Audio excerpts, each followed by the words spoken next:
ஸ்ரீஹி ஸ்ரீமதே ராமானுஜாய நமக. ஸ்ரீமத் வரவர முனையே நமக. ஸ்ரீ ஸ்ரீனிவாச மகா குரவே நமக. ஆழ்வார் எம்பெருமானார் ஜியர் திருவடிகளே சரணம். அடியேன் குமுதவள்ளி கிருஷ்ண ஸ்ரீனிவாசதாசர், ஸ்ரீ கிருஷ்ணா வேத கல்வி நிலையம், காட்பாடி, வேலூர். திருப்பாவை தனியன்கள். நீலாதுங்க ஸ்தனகிரி தடி சுப்தம் உத்போத்ய கிருஷ்ணம் பராத்யம் ஸ்வம் ஸ்ருதிசதசிர சித்தம் அத்யாபயந்தி ஸ்வோசிஷ்டாயாம் ஸ்ருஜிநிகிலிதம் யா பலாத்கிருத்ய புங்க்தே கோதா தஸ்யை நம இதம் பூய ஏவாஸ்து பூயः. அன்னவயல் புதுவை ஆண்டாள் அரங்கற்கு பண்ணு திருப்பாவை பல்பதியும் இன்னிசையால் பாடி கொடுத்தாள் நற்பாமாலை பூமாலை சூடி கொடுத்தாலை சொல்லு. சூடி கொடுத்த சுடற்கொடியே தொல்பாவை பாடி அருளவல்ல பல்வளையாய் நாடினி வேங்கடவர்க்கென்ன விதி என்ற இம்மாற்றம் நாம் கடவா வண்ணமே நல்கு. திருப்பாவை பாசுரம் 29. இந்த 29வது பாசுரம் மிகவும் சிறப்பு வாய்ந்தது. ஏனெனில் திருப்பாவை மொத்தம் 30 பாசுரங்களே உடையது. முதல் பாசுரம் திருப்பாவைக்கான முன்னுரையாக அமையும். 29 மற்றும் 30 இந்த கடைசி 2 பாசுரங்கள் இந்த திருப்பாவை முழுவதுக்கும் ஓதினால் என்ன, அந்த பாராயணம் செய்வதால் என்ன பலன்கள் என்பதை குறிப்பிடுவது 29 மற்றும் 30வது இறுதி பாசுரங்கள். இடையில அனைத்தும் மீதி திருப்பாவை 2 அதாவது 1 5 வரை என்ன செய்ய வேண்டும், என்ன செய்யக்கூடாது, இந்த மார்கழி நோன்பில் நாம் என்ன கடைபிடிக்க வேண்டும், எதை கடைபிடிக்க கூடாது, எப்படி அந்த நாராயணனுடைய அந்த அருள் பேரொருளை நாம் பெற வேண்டும் என்று முன்னுரையாக அமைந்திருக்கும் 1 5.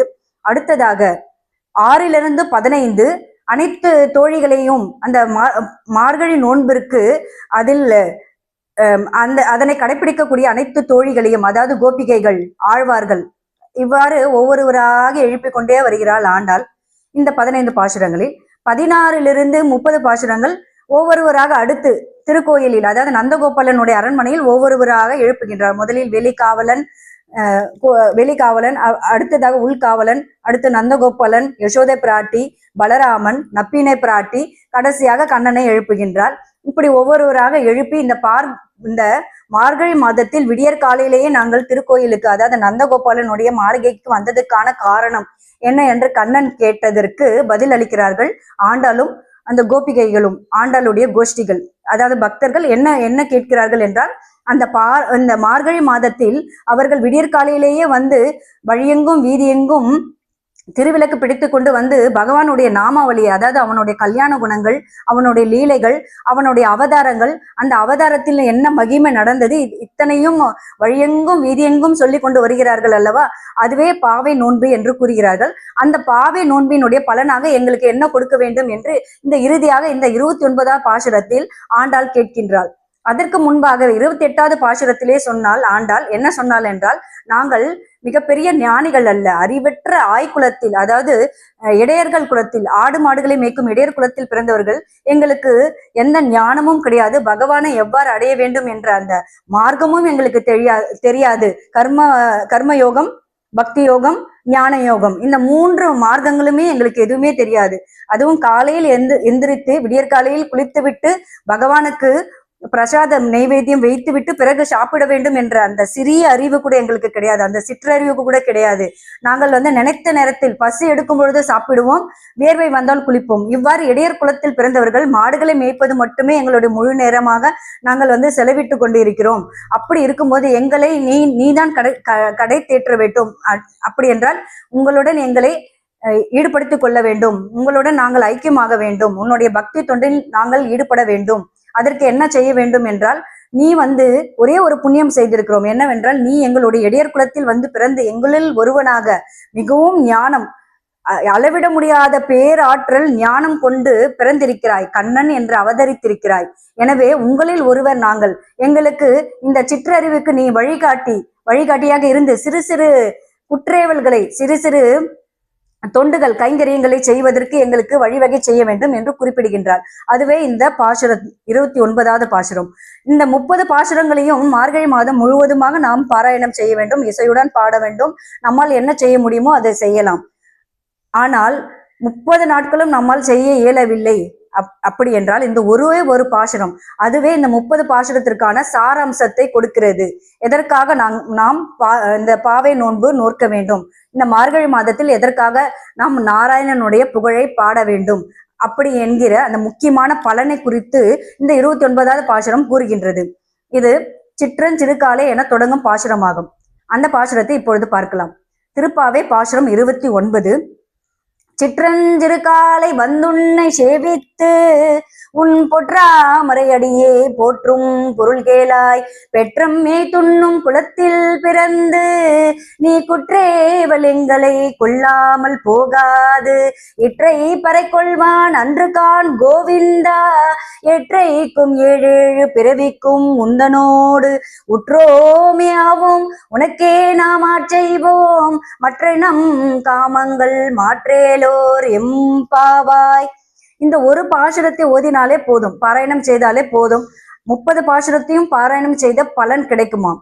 அப்படி என்ன விஷயம் இதில் ஆண்டாள் குறிப்பிட்டிருக்கிறாள் என்றால், இந்த விடியற்காலையில் இருளுக்கு முன்பே, கதிரவன் வருவதற்கு முன்பே நாங்கள் இந்த திருக்கோயில்களுக்கு வந்து அந்த சன்னதியில் உன்னை வந்து நாங்கள் மனமாற உன்னுடைய பேரொருளை வேண்டி காத்து கொண்டிருக்கிறோம். எதற்காக என்றால் குற்றேவல் என்றால் சிறு சிறு தொண்டுகள், அந்த பகவானுக்கு கைங்கரியம் பண்ணக்கூடிய சிறு சிறு தொண்டுகளை எங்களுக்கு கொடுங்கள், அதுவே பெரும் பாக்கியம் எங்களுக்கு. 7 பிறவிகளும் அந்த பாக்கியம், அந்த சிறு சிறு தொழில்கள் கிடைத்தாலே, அந்த கைங்கரியம் கிடைத்தாலே எங்களுக்கு போதும் என்று கூறுகிறார்கள். ஏனென்றால் நாங்கள் இடையர் குலத்தில் பிறந்தவர்கள், பெரிய ஞானம் எல்லாம் எங்களுக்கு கிடையாது. எங்களுக்கு இருப்பதே சிறிய சிறிய சிற்றறிவு மட்டுமே. அந்த சிற்றறிவை வைத்துக்கொண்டு எங்களால் வேத மந்திரங்களை ஓதுவது, வேதத்தை பாராயணம் செய்வது, இசையுடன் பாடுவது, இப்படி எதுவுமே எங்களுக்கு தெரியாது. இசை ஞானமும் இல்லை, வேத ஞானமும் இல்லை, அந்த சாஸ்திர சம்பிரதாயங்களை கடைபிடிக்க வேண்டிய அந்த அறிவும் கிடையாது, எதுவுமே கிடையாது. ஆனால் எங்கள் குலத்தில் ஒருவனாக நீ வந்து இந்த இடையர் குலத்தில், யாதவ குலத்தில் நீ தோன்றியிருக்கிறாய். எனவே எங்களுக்கு சூரியனை போன்றவன் நீ, எங்களை நீங்கள் தான் வழிகாட்ட வேண்டும். எங்களுடைய அறிவுக்கு எட்டிய அந்த சிறு சிறு கைங்கரியங்களை எங்களுக்கு கொடுக்க வேண்டும். எப்படிப்பட்ட கைங்கரியங்கள் என்றால், திருக்கோயில்களில் நாம் பார்ப்போம் அல்லவா, அந்த குப்பைகளை எல்லாம் அகற்றுவது, குப்பைகளை எல்லாம் ஒன்றாக எடுத்து அகற்றுவது, அது நீர் தெளித்து கோலமிடுவது, பல்லக்கு தூக்குதல், வடம் பிடித்தல், பூப்பந்தல் இடுதல், பூ கட்டி மாலையாக, பூ மற்றும் துளசியை மாலையாக கட்டி பகவானுக்கு சாற்றுதல், இப்படி எண்ணற்ற வேலைகள் கிடைக்கும் அல்லவா அந்த திருக்கோயில்களில். அந்த சிறு குற்றேவலை எங்களுக்கு கொடுங்கள், அது 7 பிறவிகளுக்கும் எங்களுக்கு வேண்டும். ஏனென்றால் எங்கள் குலத்தில் பிறந்தவன் உனக்கும் எனக்கும் உள்ள அந்த உறவு எப்படி இருக்கிறது என்றால் 7 பிறவிகளுக்கும் தொடர்ந்து கொண்டிருக்கிறது.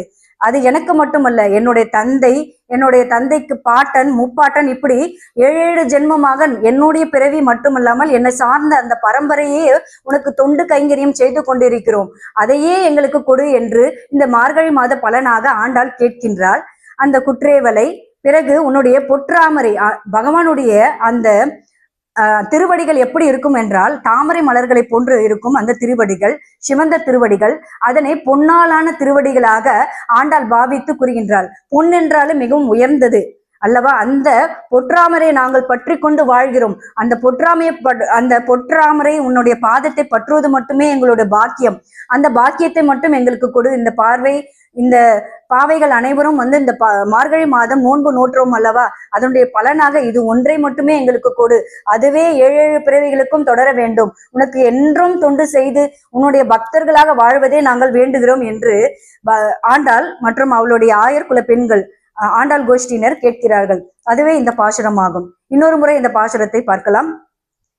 சிற்றஞ்சிறுகாலை வந்துன்னை சேவித்து உன் பொற்றாமரை அடியே போற்றும் பொருள் கேளாய், பெற்றம்மே துண்ணும் குலத்தில் பிறந்து நீ குற்றேவல் எங்களை கொள்ளாமல் போகாது, இற்றை பறை கொள்வான் அன்று கான் கோவிந்தா, எற்றைக்கும் 7 பிறவிக்கும் உந்தனோடு உற்றோமேயாவோம், உனக்கே நாம் ஆட்செய்வோம், மற்ற நம் காமங்கள் மாற்றேலோர் எம்பாவாய். மற்ற நம் காமங்கள் மாற்றேலோர் எம்பாவாய் என்றால் இந்த பௌதிக உலகம், இந்த பௌதிக உலகத்தில் எத்தனையோ ஆசைகள், கோபம் மற்றும் கற்பனைகள் எத்தனையோ இருக்கிறது அல்லவா. அந்த மற்ற இடத்தின், மற்ற பொருளின் மீதோ பொன்னின் மீதோ மற்ற இடம் ஏதோ எங்களுக்கு ஆசை வேண்டாம், உன்னிடத்தில் தொண்டு செய்யும் அந்த ஆசையை மட்டுமே கொடு. அப்படி ஏதாவது இந்த லௌகிக வாழ்க்கையில் நாங்கள் ஈடுபட வேண்டும் என்று எங்களுக்கு ஒரு சிறு ஆசை இருந்தாலும் அந்த ஆசை முழுவதுமாக நீக்கிவிட்டு என்றென்றும் உனக்கு சேவை செய்யும் அந்த ஆசையை மட்டும் கொடு என்று கேட்கிறாள். அதே போல இந்த பாசுரத்தில் 3வது முறையாக கோவிந்த நாமத்தை குறிப்பிடுகின்றாள் ஆண்டாள். கோவிந்த நாமம் என்பது ஏற்கனவே பழைய பாசுரத்தில் நாம் பார்த்தோம். தொடர்ந்து கோவிந்த நாமம் மிகவும் புனிதமானது. பகைவர்கள் கூட கோவிந்த நாமத்தை சொன்னால் நரகத்திலிருந்து சொர்க்கத்திற்கு போவார்களாம். இன்றும் கூட திருமலையில் கோவிந்தா கோவிந்தா கோவிந்தா என்று 3 முறை அந்த கோவிந்த நாமம் ஒலிக்கின்றது அல்லவா அந்த திருசன்னதியில். அதற்கு ஒரே காரணம், 3 முறை அந்த கோவிந்த நாமத்தை கூறினாலே நம்மளுடைய அனைத்து பாவமே தீயில் இட்ட அந்த பஞ்சு போல பாவமே இல்லாமல் போய்விடுமா, ஒரு நடுநிலையை வந்து விடுமா. பிறகு நாம் பகவானுக்கு கைங்கரியம் செய்து இன்புற்று வாழ்வோமாக. நன்றி. ஸ்ரீ ஆண்டாள் திருவடிகளே சரணம்.